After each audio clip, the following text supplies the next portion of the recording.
Welcome to Penrose Learning, where we make understanding easy. You'll begin by confirming essentials. The Samsung TV and your phone or PC must be on the same Wi-Fi. Once done, open Smart View or Cast on your device. This finds receivers on the network. On the TV, go to Source or the Network menu and enable screen mirroring so it's discoverable.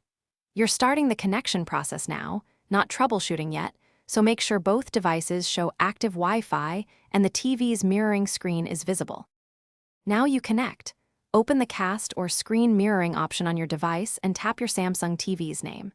If the TV shows a PIN or pairing prompt, enter or approve it on your device to establish trust.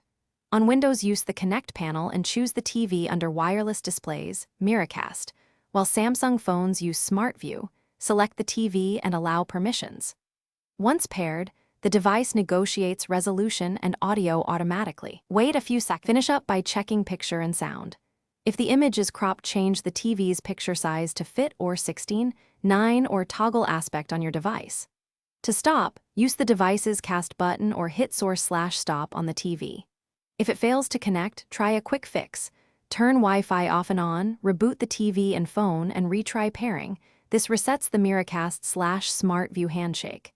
If problems persist, move devices closer to the router to reduce interference. Thanks for watching. If this was helpful, leave a like and consider subscribing. See you next time.